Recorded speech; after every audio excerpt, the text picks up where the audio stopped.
Open the eyes of my heart, Lord. Open the eyes of my heart. I wanna see you. I wanna see you. To see you high and lifted up, shining in the light of your glory. To pour out your power and love as we sing, holy, holy, holy. Holy, holy, holy. I wanna see you. மனிதனாய் இந்த பூமிக்கு வந்த தேவனாகிய இயேசு கிறிஸ்துவின் இனிய நாமத்தில் உங்களை நான் வாழ்த்துகிறேன். நாம் தொடர்ந்து லூக்கா 17ஆம் அதிகாரத்தை தான் படித்து கொண்டு வருகிறோம். அதற்கு ஒரு தலைப்பு கொடுத்திருந்தோம்ல, அது முதலாவது என்னன்னு பார்த்துடலாமா? அனுதின வாழ்க்கையில் உண்மையான சீஷத்துவம், true discipleship in daily life. இதில் நம்ம மொத்தம் 6 வசனங்களை தான் படிச்சிருக்கிறோம். இன்னைக்கு மீதமுள்ள காரியங்களை படிக்க போகிறோம். அதற்கு முன்பாக நம்ம என்னெல்லாம் போன வாரத்தில் படித்தோம் அப்படின்றத நம்ம ஞாபகப்படுத்திடலாம். லூக்கா 17 1-2 வசனங்களில் மற்றவர்களை இடற செய்யக்கூடாது, do not cause others to stumble. இரண்டாவதாக லூக்கா 17 3-4 இடறச் செய்தால் மன்னிப்பு கேட்க வேண்டும். If you cause someone to stumble you must apologise. மூன்றாவது பார்ட் லூக்கா 17 5-6 வசனங்கள், கடுகு அளவு விசுவாசம், மஸ்டர்ட் சீட் ஃபெய்த். ஸோ இன்னைக்கு நம்ம 4வது பார்ட் படிக்க போகிறோம். லூக்கா 17 7-11 வரைக்கும், தகுதியற்ற ஊழியனின் உவமை, parable of unworthy servant. So போன வாரத்தில் என்னெல்லாம் நம்ம படித்தோம் அப்படின்றத ஒரு கதை மாதிரி நீங்கள் ஞாபகம் வச்சுக்கோங்க. இப்போ இயேசு தம்முடைய சீஷர்களுக்கு அவங்க அனுதின வாழ்க்கையில் எப்படி நடந்துக்கணும் அப்படின்றத கற்றுக் கொடுக்குறாரு. சீஷர்களுக்கு இருக்க வேண்டிய மனப்பான்மைகள் அப்படின்னு கூட சொல்லிடலாம். அப்படி சொல்லும் பொழுது ஆண்டவர் சொல்கிறாரு, நீங்கள் யாரையுமே உங்களுடைய சொல்லினால உங்கள் செயலினால் நீங்கள் இடற பண்ணாதீங்க. அதுக்கு நான் நிறைய உதாரணங்கள் கொடுத்து உங்களுக்கு சொல்லி கொடுத்தேன். அதாவது ஆரம்ப விசுவாசிகளை மூத்த விசுவாசிகள் இடற பண்ணக்கூடாது, சண்டே ஸ்கூல் சில்ட்ரனை வாலிப பிள்ளைகள் இடற பண்ணக்கூடாது அப்படின்னு சொல்லிட்டு நிறைய காரியங்களை நம்ம தியானித்தோம். அப்படி சப்போஸ் நீங்கள் இடற பண்ணிட்டீங்க அப்படின்னா நீங்கள் மன்னிப்பு கேட்க வேண்டும் அப்படின்னு சொல்லி நம்ம ஒரு ஆங்கிளில் பார்த்தோம். இன்னொன்று இந்த 3-4 வசனங்களை என்ன ஆண்டவர் சொல்லியிருக்கிறாரு, அப்படி மன்னிப்பு கேட்க வரும்பொழுது நீங்கள் அவர்களை மன்னிக்க வேண்டும் அப்படின்னு சொல்கிறாரு. அப்போ மன்னிப்பு கேட்க வேண்டும் அப்படின்னும் போது அதுக்கு முந்தின வசனம் 3ஆம் வசனத்தில் என்ன பார்த்தோம், அப்படி அவங்க மற்றவங்களை இடற பண்ணுறத நீங்கள் யாராவது நோட்டீஸ் பண்ணிங்கன்னா பின்னாடி பேசக்கூடாது, காசிப் பண்ணாதீங்க.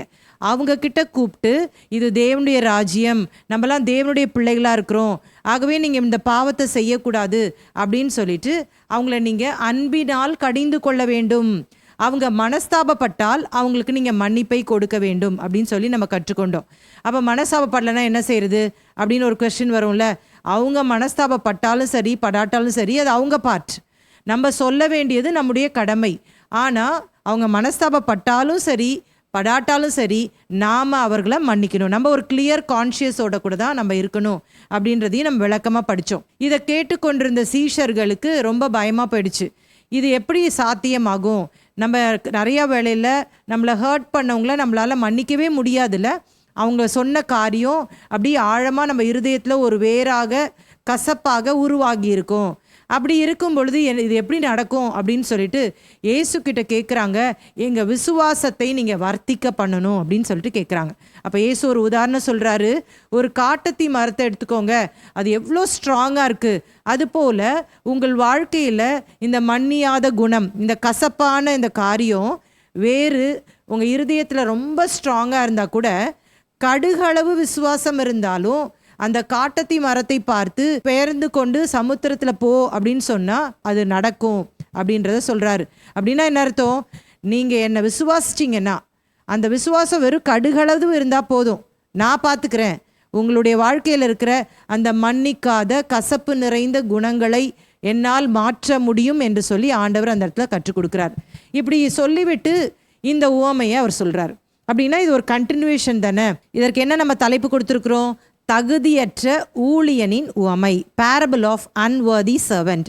ஸோ இப்போ நமக்கு ஆட்டோமேட்டிக்காக இப்போ ஒரு கடுகளவு விசுவாசம், கொஞ்சம் விசுவாசத்தில் நம்ம ஆச்சரியமான காரியங்கள் நம்ம வாழ்க்கையில் ஆண்டு செய்யும் பொழுது ஆட்டோமேட்டிக்காக நமக்குள்ளே என்ன வந்துடும் அப்படின்னா பெருமை வந்துடும். கரெக்டாக எப்போவுமே நம்ம ஏதாவது போய் ஜெபம் பண்ணுறோம், அந்த ஜெபத்துக்கு ஆண்டவர் பதில் கொடுத்து அற்புதங்களை செய்யும் பொழுது நான் ஜெபம் பண்ணி அற்புதம் நடந்துருச்சுல்ல அப்படின்னு சொல்லி நினைப்போம். நம்ம ஜெபம் பண்ணி ஏதாவது 2 பிசாசு ஓடிச்சுன்னா உடனே நம்ம என்ன யோசிப்போம், என் ஜெபத்தால் தான் அந்த பிசாசு ஓடிச்சு, என்னால் தான் இந்த சபை வளருது, நான் இவ்வளோ பேருக்கு ஊழியம் செய்கிறேன், நான் ஊழியம் செய்யலைன்னா இந்த சபையில் யாருமே ஊழியம் செய்ய மாட்டாங்க, என்னால் தான் சபை இவ்வளோ விரிவாக்கம் செய்யப்படுகிறது இப்படின்னு சொல்லிட்டு ஆண்டவருக்கு ஊழியம் செய்ய செய்ய கர்த்தர் நம்மை பயன்படுத்த ஆட்டோமேட்டிக்காக நமக்குள்ளே இந்த பெருமை வந்துவிடும். இப்போ ஆண்டவர் அதை ரூல் அவுட் பண்ணுன்றதுக்காகவே இந்த உவமையை தம்முடைய சீஷர்களுக்கு கற்றுக் கொடுக்கிறார். முதல் இந்த உவமையை வாசித்துடலாமா? லூக்கா 17ஆம் அதிகாரம் 7ஆம் வசனம். உங்களில் ஒருவனுடைய ஊழியக்காரன் உழுது அல்லது மந்தை மேய்த்து வயலிலிருந்து வரும்போது எஜமான் அவனை நோக்கி நீ முன்பு போய் சாப்பிட்டு வா என்று அவனுக்கு சொல்வானோ? இப்போ என்ன சொல்கிறாரு, ஒரு எஜமான் இருக்கிறான், அவனுக்கு ஒரு ஊழியக்காரன் இருக்கான், அவன் வெளியில் போய் வேலை செய்ய போயிருக்கிறான், இந்த எஜமானுடைய மந்தையை மேய்க்க போயிருக்கிறான், இல்லைன்னா இந்த எஜமானுக்கு இருந்த அந்த வயலை உழுவதற்காக போயிருக்கிறான். அவன் ரொம்ப டயர்டாகி உழுதுட்டு வரான் இப்போ எஜமான் வீட்டுக்கு. வந்த உடனே எஜமான் சேர்லாம் எடுத்து போட்டு அந்த சேர்லாம் தொடச்சி, உட்கார்ப்பா தம்பி, காலையிலேருந்து சாயந்தரம் வரைக்கும் என் மந்தையை போய் மேய்ச்சிட்டு வந்த, காலையிலேருந்து சாயந்தரம் வரைக்கும் இந்த வயலில் ரொம்ப கஷ்டப்பட்டுருக்க, இந்த தண்ணி குடி, ஃபஸ்ட்டு மோர் குடிக்கிறியா ஜூஸ் குடிக்கிறியா இப்படின்னு கேட்பானா அப்படின்னு ஆண்டவர் கேட்குறாரு. அடுத்தது பாருங்களேன், 8ஆம் வசனத்தை வாசிக்கிறேன்.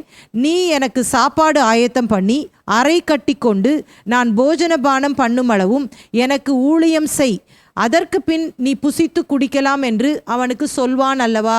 இப்போ என்ன சொல்றாரு இயேசு, அந்த எஜமான் என்ன சொல்லுவான், சரி சரி வந்துட்டியா, சீக்கிரம் சாப்பாடு போடு, எனக்கு ரொம்ப பசியா இருக்கு. இப்போ இந்த ஊழியக்காரன் என்னடா இது, இவ்வளோ ஈவிரக்கமே இல்லையா, இவ்வளோ கஷ்டப்பட்டு நான் அவருக்காக அவருடைய வேலையெல்லாம் செஞ்சு களைப்போட வந்திருக்கிறேன், இன்னும் அடுத்த வேலையை சொல்கிறாரே அப்படின்னு அவன் நினைக்க மாட்டான். அவன் தன்னுடைய எஜமானுக்கு ஊழியம் செய்வான். இங்கே பாருங்க, 9ஆம் வசனத்தை வாசிக்கும் பொழுது, தான் கட்டளையிட்டவைகளை அந்த வேலைக்காரன் செய்ததற்காக அவனுக்கு உபச்சாரம் செய்வானோ? அப்படி செய்ய மாட்டானே. சரி சரி எனக்கு சாப்பாடு போட்ட, நீ ரொம்ப நன்றி, உன்னை மாதிரி ஒரு நல்ல வேலைக்காரன் எனக்கு இல்லவே இல்லை அப்படின்னு பாராட்டு தெரிவிப்பானா? தெரிவிக்க மாட்டானே அப்படின்னு ஆண்டவர் சொல்கிறார். அது சொல்லிட்டு இப்போ ஆண்டவர் அதை கர்த்தருடைய பணியை செய்கிறவர்களுக்கு கம்பேர் பண்ணுறாரு. அதுதான் அந்த 10ஆம் வசனம். அப்படியே நீங்களும் உங்களுக்கு கட்டளையிடப்பட்ட யாவற்றையும் செய்த பின்பு நாங்கள் அப்பிரயோஜனமான ஊழியக்காரர், செய்ய வேண்டிய கடமையை மாத்திரம் செய்தோம் என்று சொல்லுங்கள் என்றார். அப்போ நீங்கள் கூட ஆண்டவருக்காக ஏதாவது பணி செய்கிறீங்கன்னா நீங்கள் என்ன பண்ணணும், எல்லாம் செஞ்சு முடிச்சுட்டு பயங்கரமாக ஒரு சந்தோஷத்தோடு கூட ஒரு வெற்றி நடை போட்டுட்டு வரலாம். ஆனால் கர்த்தருக்கு மகிமை செலுத்தணுமே தவிர உங்களுக்கு அந்த மகிமையை நீங்கள் எடுத்துக்கொள்ளக்கூடாது. நீங்கள் என்ன சொல்லணும், அப்பிரயோஜனமான ஊழியக்காரர், கடமையை தான் நாங்கள் செஞ்சோம் அப்படின்னு சொல்லிட்டு நீங்கள் சொல்லணும். அப்போ தேவனுடைய ராஜ்யத்தில் நம்ம எந்த ஒரு காரியத்தை செஞ்சாலும் அது நமக்கு என்று சொல்லி நம்ம மேன்மை பாராட்டக்கூடாது அப்படின்றத விளக்கமாக இந்த இடத்துல நமக்கு ஆண்டவர் கற்றுக் கொடுக்கறதை பார்க்கலாம். இப்போ நிறைய பேர் நம்ம பார்க்கும் பொழுது அவங்க வர்ஷிப் பண்ணிட்டு வருவாங்க, கீழே இறங்கி வரும்போது 4 பேர் கை கொடுக்கணும்னு யோசிப்பாங்க. சூப்பராக பாடினீங்க, செம்மையாக இருந்தது வர்ஷிப் அப்படின்னு சொல்லும் பொழுது அப்படியே காலரை தூக்கி விட்டுட்டு அதெல்லாம் ஒன்றும் இல்லை அப்படின்னு சொல்லி வாய் சொல்லும், ஆனால் உள்ளத்துக்குள்ள அந்த பெருமை காணப்படும். நிறையா வர்ஷிப் லீடர்ஸ் அவங்க வர்ஷிப் பண்ணி முடித்த பிற்பாடு இந்த வசனத்தை அவங்க பயன்படுத்துவதை நான் பார்த்துருக்குறேன். என்ன சொல்லுவாங்கன்னா, நாங்கள் அப்பிரயோஜனமான ஊழியக்காரர்கள், கடமையை மாத்திரம் செய்தோம் அப்படின்னு உதட்டளவில் சொல்லுவாங்களே தவிர அவங்களுடைய நட பாவனை அப்படி இருக்கவே இருக்காது. ஆனால் நீங்களும் நானும் ஆண்டவருக்காக பணி செய்யும் பொழுது ஒருபோதும் அந்த பெருமையான அந்த மகிமையான காரியத்தை நாமே எடுத்துக்கொள்ளக்கூடாது அப்படிங்கிறது தெளிவாக இங்கே ஆண்டவர் நமக்கு கற்றுக் கொடுக்கிற காரியம். நமக்கு என்ன ஒரு எண்ணம் இருக்க வேண்டுமானால், ஆண்டவருக்காக இந்த பணியை செய்வதற்கு ஆண்டவர் என்ன தெரிந்தெடுத்திருக்கிறாரே அப்படின்ற ஒரு எண்ணம் தான் எப்போவுமே நமக்கு இருக்கணும். பாருங்களேன், ஏன் அப்படின்னு சொன்னால், நம்முடைய ஆண்டவர் நமக்காக செய்ததை விடையா நம்ம நிறையா செய்கிறோம். யோசித்து பாருங்க, நம்ம ஆண்டவர் நமக்கு என்ன செஞ்சாரு அப்படின்னு யோசிக்கும் பொழுது, ஒரு நல்லவன் இன்னொரு நல்லவனுக்காக எதை வேணாலும் செய்வான். ஆனால் நம்முடைய ஆண்டவர் நம்ம பாவியாய் இருக்கையில், நம்ம அக்கிரமம் செய்கையில் நமக்காக தம்முடைய ஜீவனையே கொடுத்து மீட்டிருக்கிறார் என்று சொன்னால், இந்த உலக அவரை விட பெரிய காரியத்தை செஞ்சது யாரு? யாருமே கிடையாது. இது எப்போவுமே நம்முடைய எண்ணத்தில் இருந்து கொண்டே இருக்க வேண்டும். ஆனால் ஆண்டவர் பாருங்க, நிறைய இடங்கள்ல நம்மளால பார்க்க முடியும், அவருக்கு ஊழியம் செய்கிறவர்களை அவர் கனப்படுத்துகிறார். இங்க பாருங்க, மத்தேயு 25 அதிகாரத்தில் நீங்க பார்க்கும் பொழுது ஆண்டவர் சொல்றார்ல, நல்லது உத்தமம் உண்மையுள்ள ஊழியக்காரனே, கொஞ்சத்திலே உண்மையாயிருந்தாய், அநேகத்தின் மேல் உன்னை அதிகாரியாக வைப்பேன். அந்த தாளந்து ஓமையில் அதை பார்க்கிறோம். இன்னும் அந்த வலது பக்கத்தில் நிற்கிறவர்களை பார்த்து என் பிதாவினால் ஆசீர்வதிக்கப்பட்டவர்களே அப்படின்னு அழைக்கிறாரு. அன்றைக்கு அந்த நளதம் தைலத்தை அந்த மரியாள் இயேசுவின் பாதத்தில் அவள் ஊற்றின பொழுது இவள் நற்கிரியை செய்திருக்கிறாள் என்று சொல்லி பாராட்டுகிறார். இவள் தன்னால் இயன்றதை எனக்கு செய்திருக்கிறாள் சொல்லி பாராட்டுறார். இந்த உலக பிரகாரமான எஜமான், நீங்க ஊழியக்காரரா அவர்கிட்ட வேலை பார்க்கும் பொழுது அப்ரிஷியேஷன் ரொம்ப பேர் செய்ய மாட்டாங்க. அப்படி செஞ்சாலும் ஏன் அப்ரிஷியேட் பண்ணுவாங்கன்னா, இது மூலமா இன்னும் அதிகமாக உங்ககிட்ட இருந்து வேலை வாங்குறதுக்கு தான் அப்ரிஷியேட் பண்ணுவாங்க. அப்படி தட்டி கொடுத்து வேலை வாங்குறதுன்னு சொல்லுவாங்க பாருங்களேன். அவங்களுக்கு ஏதோ உங்களால் ஒரு ஆதாயம் கிடைக்கணும், இல்லைன்னா நம்மளை விட்டு ஓடி போயிட்டானா என்ன பண்ணுறது அப்படின்றதுக்காக ரொம்ப நல்லா பண்ண அப்படின்னு முகஸ்துதிக்காக செய்வாங்க. ஆனால் பெரும்பாலானவர்கள், நான் சம்பளம் கொடுக்குறேன், அவன் செய்கிறான், அதுக்கு அவன் என்ன சும்மாவா செஞ்சிட்டு இருக்கிறான், செய்யட்டும் அப்படின்னு சொல்லிட்டு இருதயத்தில் ஈரம் இல்லாதவர்களாக அவர்கள் செயல்படுவார்கள். ஆனால் நம்முடைய தேவன் இயேசு கிறிஸ்து, நம்முடைய எஜமான், தம்முடைய பிள்ளைகளை பாராட்டுகிறதை நம்ம பார்க்கலாம். ஆனால் அவர் பாராட்டுவார் தான். ஆனால் நீங்கள் அந்த பாராட்டை என்ன பண்ணக்கூடாது, எதிர்பார்க்கக்கூடாது. பாட்டு பாடுறீங்களா, கர்த்தருக்கு மகிமை செலுத்துங்க. யாராவது என்னை பாராட்டுவாங்க, நான் எல்லாரை விட நல்லா பண்ணுறேன் அப்படின்னு சொல்லி நம்மளுக்குள்ளேயே அந்த பெருமையை என்ன பண்ணக்கூடாது, கொண்டு வரக்கூடாது. இசை வாசிக்கிற கிருபையை கர்த்தர் கொடுத்திருக்கிறாரா, பிரசங்கம் பண்ணுகிற கிருபையை கொடுத்திருக்கிறாரா, நீங்க பேசின உடனே அங்க ஜனங்கள் கர்த்தருக்காக தங்களை அர்ப்பணிக்கிறாங்களா, கர்த்தருக்கு மகிமை செலுத்துங்க. நான் அப்பிரயோஜனமான மனிதன், என்னை நீர் பயன்படுத்துகிறீரே அப்படின்னு சொல்லி ஆண்டவருக்கு கனம் செலுத்துங்கள். எப்பொழுதுமே கர்த்தருக்காக எந்த காரியத்தை செஞ்சாலும் உங்களுக்குள்ள என்ன இருக்கணும் அப்படின்னா, ஆண்டவரே நீர் இவ்வளோ பெரியவரப்பா, நீர் இவ்வளோ காரியங்களை செய்கிறீர் ஆண்டவரே, ஆனால் ஒன்றுமே பிரயோஜனம் இல்லாத என்ன நீங்கள் உங்களுக்காக பயன்படுத்துகிறீங்களே ஆண்டவரே என்று சொல்லி அந்த தாழ்மையான எண்ணம் நமக்குள்ளே எப்போவுமே இருந்து கொண்டே இருக்க வேண்டும். அதற்காக தான் ஆண்டவர் இந்த ஓமையை கற்றுக் கொடுக்கிறார். எப்போவுமே வெளியே வாயில் சொல்கிறது இல்லை, நம்முடைய மனப்பான்மையே அப்படிதான் இருக்கணும். ஆண்டவரே நான் ஒன்றுமில்லைப்பா, என் கல்வி, என்னுடைய ஞானம் எல்லாம் ஒன்றுமில்லை, என்னுடைய திறமைகள் எல்லாம் ஒன்றுமில்லை ஆண்டவரே, நீர் செய்ததற்கு அதை ஒரு நாள் நான் ஈடு செய்யவே முடியாதப்பா என்று சொல்லி அவருடைய சமூகத்திலே நம்மை அப்பிரயோஜனமானவர்கள் என்று சொல்லி அர்ப்பணிக்கிறவர்களாக காணப்பட வேண்டும். யூதர்களை குறித்து நான் வாசிக்கும் பொழுது, யூதர்கள் தேவனால தெரிந்து கொள்ளப்பட்டவர்கள். அவர்களுக்கு சிறு வயதிலிருந்தே நியாயப்பிரமாணம் கற்றுக் கொடுக்கப்படும். தாயே என்ன பண்ணுவாங்கன்னா, முதல் 6 வயது வரைக்கும் நியாயப்பிரமாணத்தை கற்றுக் கொடுப்பார்கள். 6லேருந்து 12 வயது வரைக்கும் அப்பா கற்றுக் கொடுக்கணும். அதுக்கு பிற்பாடு சபை, அவங்களுக்கு அந்த தேவாலயம் இருந்துச்சுல, அதில் அவர்கள் கற்றுக்கொள்ளுவார்கள். இப்படி நியாயப்பிரமாணம் தெரியாத யூதன் இருக்க மாட்டான். இப்போ நம்மளுக்கு புரியவே புரியாது, ஏன்னா நம்ம பைபிளே படிக்கிறதே இல்லை ஒழுங்காகவே. நம்ம பிள்ளைகளுக்கு பைபிளை சொல்லித்தரதில்லை, அவங்களுக்கு பாட புத்தகங்களை உள்ள திணிக்கிறோம். ஆனால் இந்த வேதாகமத்தை அவர்களை படிப்பதற்கு ஊக்குவிப்பதில்லை. ஒரு அதிகாரம், ஏன் ஒரு வசனம் டெய்லி படிக்கிற, ரெகுலராக படிக்கிற பிள்ளைகள் ரொம்ப சொற்பமானவர்கள் என்று சொல்லிவிடலாம். அது கூட ஆர்வத்தோடு அல்ல, ஐயோ படிக்கணுமே அப்படின்ற காரியத்துக்காக அவங்கெல்லாம் படிக்கிறாங்க. ஆனால் யூதர்கள் அப்படி கிடையாது. சிறு வயதிலிருந்தே இந்த நியாயப்பிரமாணத்தை அவர்கள் படிப்பதிலே ரொம்ப கவனமாக இருப்பார்கள். இந்த நியாயப்பிரமாணத்தை நிறைவேற்ற வேண்டும் என்று சொல்லி சிறு வயதிலிருந்தே கற்றுக் கொடுக்கப்பட்டார்கள். ஆனால் அந்த ரபிக்கள் இருக்காங்க பாருங்களேன், அதை டீச் பண்ணுற ரபிக்கள், அவங்க ஒரு நாளும் எனக்கு நியாயப்பிரமாணத்தில் எல்லாம் தெரியும் அப்படின்ற எண்ணத்தோடு இருக்கவே மாட்டாங்களாம். எனக்கு ஆண்டவர் இந்த நியாயப்பிரமாணத்தை படிக்கிறதுக்கு உதவி செய்திருக்கிறார், நான் இந்த யூத குலத்தில் பிறக்கிறதுக்கு எனக்கு அவர் கிருபை செஞ்சிருக்கிறார் அப்படின்னு சொல்லிட்டு எப்போவுமே அந்த தாழ்மையான சிந்தையோடு கூட இருப்பார்களாம். எல்லாரும் அல்ல, நிறைய பேர் அதுலேயும் பெருமையாக மற்றவர்கள் பார்க்கிற விதத்தில் நடந்து கொண்டார்கள். ஆனால் பெரும்பாலானவர்கள் அந்த நியாயப்பிரமாணத்தை கற்றுக் கொடுக்கிறவர்கள், எங்களுக்கு இந்த காரியத்தை தேவன் வெளிப்படுத்தி இருக்கிறாரே, இந்த உலகத்தில் கோடி கோடியான ஜனங்கள் இருக்கும் பொழுது நான் ஒரு யூதனாய் பிறக்க எனக்கு உதவி செய்திருக்கிறாரே என்ற நன்றியோடு கூட இருப்பாங்களாம். இப்படி சொல்லும் பொழுது எனக்கு ஒரு பாடல் ஒன்று ஞாபகம் வருகிறது. அந்த பாடலை நான் உங்களுக்காக அந்த வரிகளை வாசிக்கிறேன். பாக்கியமான சேவை இதே, பாதம் பணிதே செய்திடுவேன், ஆயுள் முடியும் வரை, கிறிஸ்தேசு வருகை வரை, அன்பின் மனத்தாழ்மை உண்மையும் காத்து ஆண்டவரை அடைவேன். நாம் எப்படி ஒரு இன்டென்ஷனோடு கூட, எப்படிப்பட்ட ஒரு மனப்பான்மையோடு கூட கர்த்தருக்காக சேவை செய்ய வேண்டும். இது பாக்கியமான சேவை. இது எப்படி நான் செய்யணும்? அவருடைய பாதம் பணிந்தே செய்திடுவேன். ஒரு தாழ்மையான ஒரு சிந்தையோடு கூட, என்னதான் வரங்கள் நமக்குள்ள செயல்பட்டாலும், இந்த வரங்கள் என்பது ஆண்டவர் நமக்கு கொடுக்கிற வரம், ஆண்டவர் கொடுக்கிற கிஃப்ட். அதை நம்ம மேன்மை பாராட்டு கொள்றதுக்கு ஒன்றுமே கிடையாது. இன்னைக்கு பார்த்தீங்கன்னா கிறிஸ்தவம் ஒரு வியாபாரமயமாக மாறிவிட்டது. இங்கே தீர்க்க தரிசனம் சொல்லப்படும் சொல்லிட்டு நம்ம சபைக்கு அருகாமையே ஒரு போர்டு போட்டிருக்கு. அங்கே போனால் அவர்கள் ஏதாவது அவங்களுக்கு வாய்க்கு வந்தபடி சொல்லி அதன் மூலமாக பணம் சம்பாதிக்கிறார்கள். அப்போ ஒருபோதும் ஆண்டவர் அப்படிப்பட்ட காரியத்தை அவர் செய்ய சொல்லவில்லை. இது பாக்கியமான சேவை.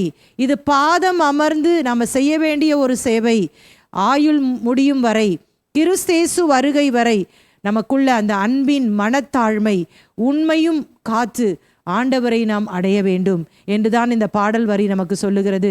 எப்பெல்லாம் ஊழியத்துக்கு போகிறீங்களோ இந்த பாட்டு வரிகளை நீங்கள் வாயால் பாடுங்க, உங்கள் இருதயத்திலிருந்து நீங்கள் இதை பாடுங்க. கர்த்தர் உங்களுக்கு அப்படியே உதவி செய்வார். நம்முடைய வாழ்க்கையில் முழுவதும் நம்ம என்ன சொல்லணும்? ஆண்டவரே, நான் அப்பிரயோஜனமான மனுஷன், என்னுடைய கடமையை மாத்திரம் நான் செய்கிறேன் என்று சொல்லி அவருக்காக பணி செய்ய நம்மை அர்ப்பணிக்க வேண்டும். அடுத்த வசனத்தை வாசிக்கலாம். 11ஆம் வசனம். பின்பு அவர் எருசலேமுக்கு பிரயாணம் பண்ணுகையில் அவர் சமாரியா, கலிலேயா என்னும் நாடுகளின் வழியாக நடந்து போனார். இப்போ ஆண்டவர் இந்த ஓமையை சொல்லிட்டு அவர் எருசலேமுக்கு நேராக பிரயாணப்பட்டு போய் கொண்டிருக்கிறார்.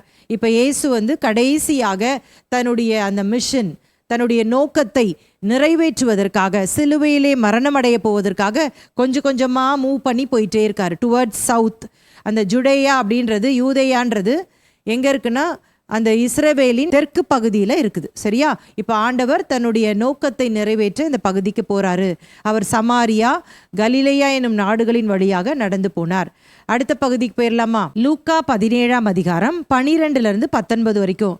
10 பேரில் ஒரு நன்றியுள்ள குஷ்டரோகி, 1 grateful leper out of 10. முதல்ல இந்த சம்பவத்தை வாசித்துடலாம். லூக்கா 17, 12, 13. இயேசு ஒரு கிராமத்தில் பிரவேசித்த போது குஷ்டரோகம் உள்ள மனுஷர் 10 பேர் அவருக்கு எதிராக வந்து தூரத்திலே நின்று, இயேசு ஐயரே, எங்களுக்கு இறங்கும் என்று சத்தமிட்டார்கள். இப்போ இந்த இடத்துல பாருங்க, ஆண்டவரை சந்திப்பதற்காக 10 குஷ்டரோகிகள் வருகிறார்கள். குஷ்டரோகம், இதை குறித்து நம்முடைய பாடத்தில் நம்ம நிறைய வாட்டி தியானிச்சிருக்கிறோம். திரும்பி உங்களுக்கு நாங்கள் நினைவுபடுத்த விரும்புகிறேன். இந்த குஷ்டரோகம் இயேசுவின் நாட்களில், நியாயப்பிரமாணத்தின் நாட்களில் மிக கொடிதான ஒரு நோயாய் கருதப்பட்டது. இது எங்கே வரும்? தோலில் வரும். நம்ம பார்த்துருப்போம், லெப்பர்ஸ் பார்த்துருப்பீங்க இல்லையா? ஸோ தோலில் ஏதாவது ஒரு தடியாக ஒரு வீக்கமோ இல்லாவிட்டால் ஒரு வெள்ளை படையோ இருக்குமானால் அந்த ஆசாரியர்கள் இடத்துல போய் அவர்கள் தங்களை காண்பிக்க வேண்டும். அதை மறைச்சு வைக்கக்கூடாது. அப்போ அந்த ஆசாரியன் என்ன பண்ணுவான் அப்படின்னா, அதை டெஸ்ட் பண்ணிட்டு 7 நாட்கள் அவர்களை தள்ளி வைப்பான். அப்போ அந்த 7 நாட்களில் அது தொடர்ந்து படர்ந்துச்சு அப்படின்னு சொன்னால் அது குஷ்டரோகம் என்று சொல்லி அவன் தீர்ப்பு செய்வான்.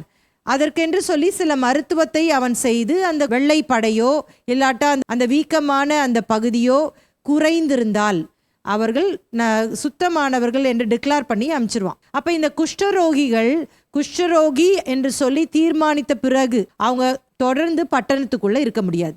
அவங்க எங்கே போயிடணும்? பட்டணத்துக்கு வெளியே, அவுட்காஸ்ட் மாதிரி அவங்க. இப்போ அப்படி போகும் பொழுது இந்த ஆசாரியன் என்ன பண்ணுவான்னு நான் உங்களுக்கு சொல்லி கொடுத்தேன். அவனுக்கு அடக்க ஆராதனையே செஞ்சு அனுப்பிச்சிருவானாம். ஏன் அப்படின்னா இந்த குஷ்டரோகம் என்பது பரவக்கூடிய ஒன்று. அதனால என்ன சொல்றாங்க அப்படின்னா, உயிரோடு இருந்து அந்த நோய் பரவுவதை காட்டிலும் அவங்க மரித்த பிற்பாடு இந்த நோய் மிக அதிகமாக பரவுமா. அப்போ அதனால என்ன பண்ணுவாங்களாம், அந்த குஷ்டரோகம்னு கண்டுபிடிச்சிட்டா அந்த பட்டணத்திற்கு வெளியே அனுப்பிவிட்டு அவங்க அங்கே தங்கியிருப்பாங்க. திடீர்னு கொஞ்ச நாள் கழித்து அவங்க செத்து போயிடுவாங்கல்ல. அப்போ அந்த கூடாரத்தோடு சேர்த்தே எரித்து விடுவார்கள். ஏன்னா அந்த கிருமிகள் அவங்க பட்டணத்துக்குள்ளே வந்துவிடக்கூடாது என்று சொல்லி அவர்கள் அப்படி நடந்து கொள்வார்கள். ஒருவேளை இதை கேட்கும் பொழுது இவ்வளோ க்ரூவலாக, இவ்வளோ மோசமாக இருந்திருக்கிறாங்களே அப்படின்னு சொல்லி நீங்கள் நினைக்கலாம். ஏன் அப்படி அவங்க ட்ரீட் பண்ணாங்க அப்படின்னா, இந்த குஷ்டரோகம் அப்படின்ற அந்த வியாதி ஒருவனுடைய பாவத்தினாலே வருகிறது என்று சொல்லி அவர்கள் நம்பினார்கள். குஷ்டரோகம் பாவத்திற்கு அடையாளமாக சொல்லப்படுகிறது. நான் 2 உதாரணங்களை உங்களுக்கு சொல்கிறேன். ஒன்று மிரியம் பார்த்தீங்கன்னா எண்ணாகமம் 12ஆம் அதிகாரத்தில் ஒரு சம்பவம் இருக்கிறது. அதில் பாருங்க, மோசேக்கு விரோதமாக ஆரோனும் மிரியமும் முறுமுறுத்தார்கள்.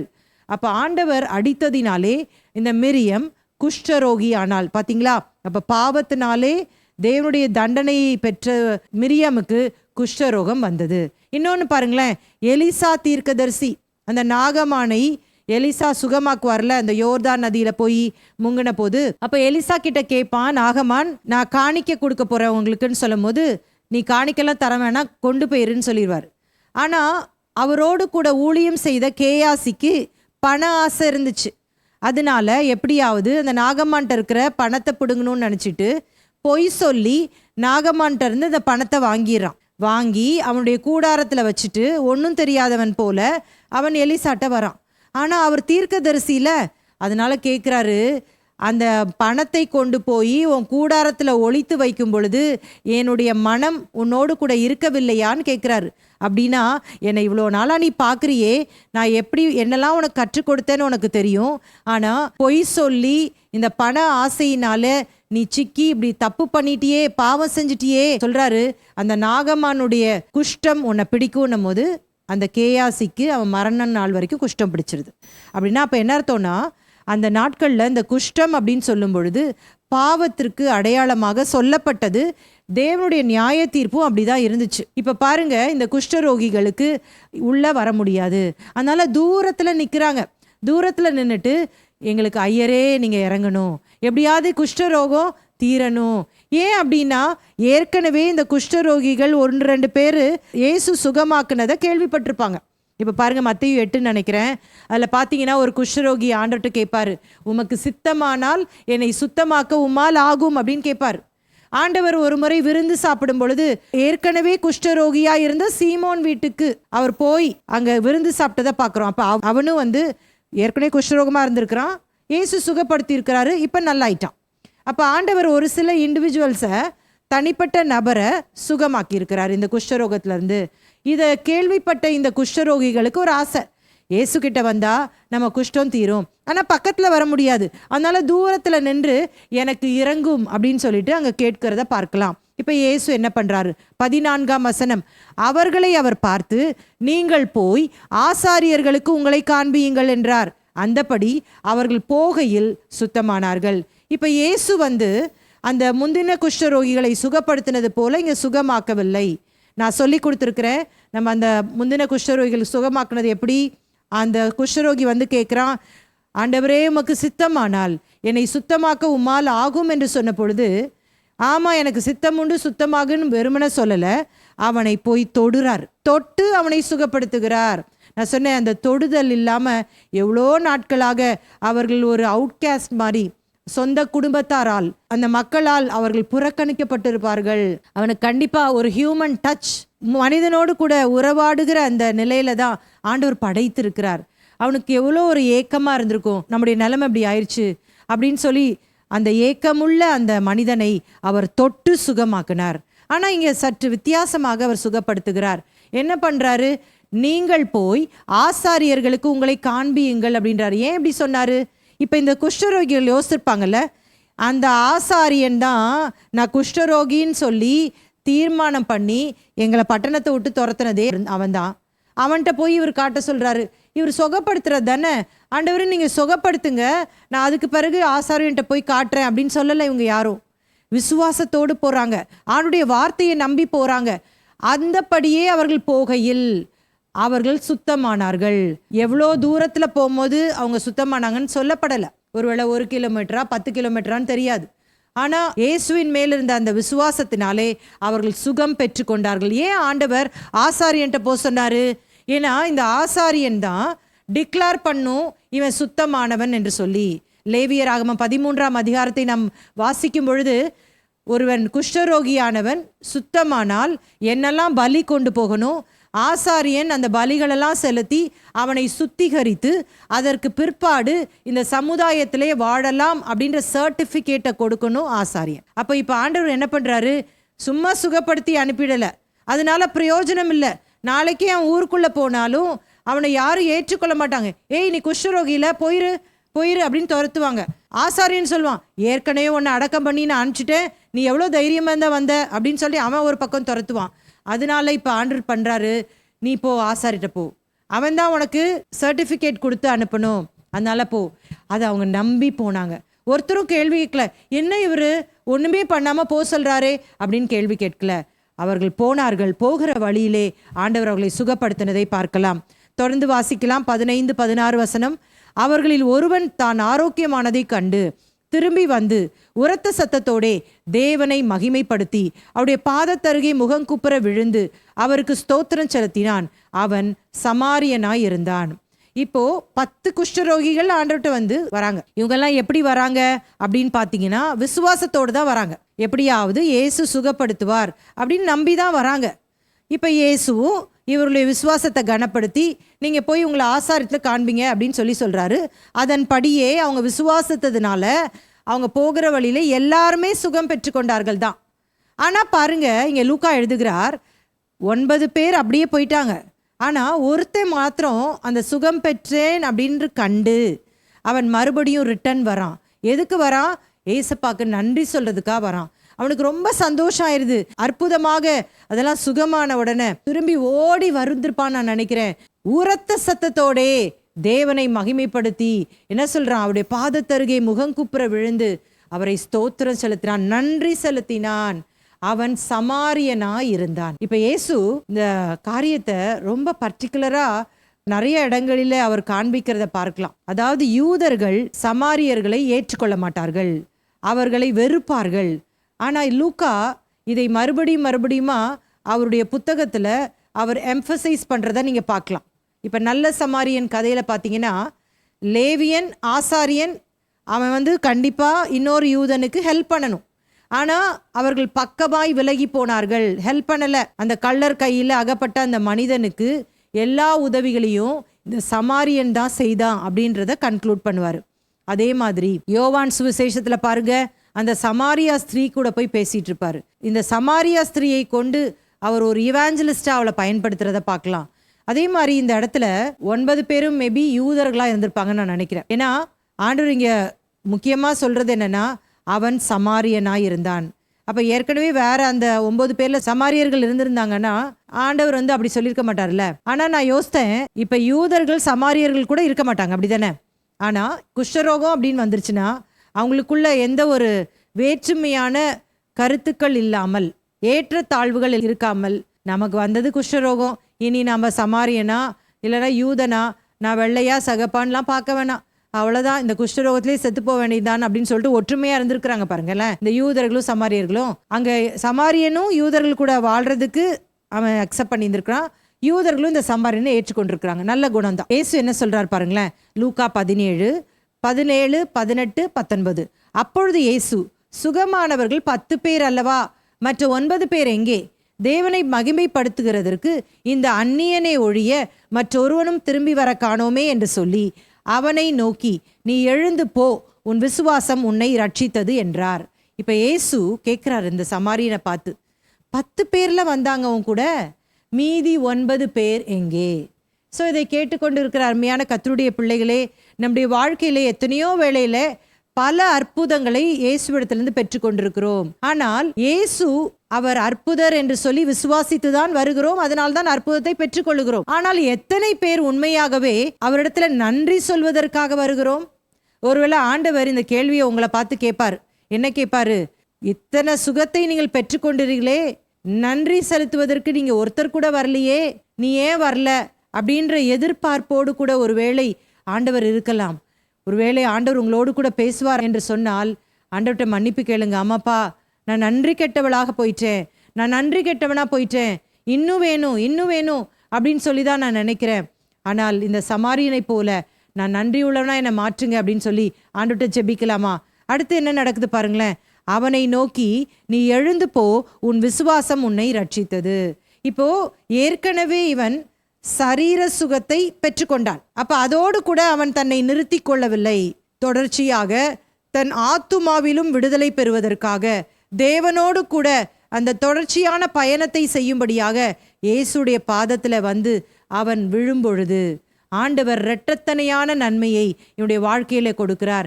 சரீர பிரகாரமான நன்மையும் பெற்றுக்கொண்டான், ஆத்துமாவிலும் விடுதலையை பெற்றுக்கொண்டு உன் விசுவாசம் உன்னை ரட்சித்தது அப்படின்னு சொல்லி சொல்றாரு. ஆம் கர்த்தருடைய பிள்ளைகளே, நிறைய வேளையில் நம்ம சரீரப்பிரகாரமான அற்புதத்தை பெற்றுட்டு ஓடிடுறோம். அதனால ஆண்டவர் சரீரப்பிரகாரமான அற்புதத்தை கொடுத்துட்டு நம்மளை அனுப்பிடுறாரு.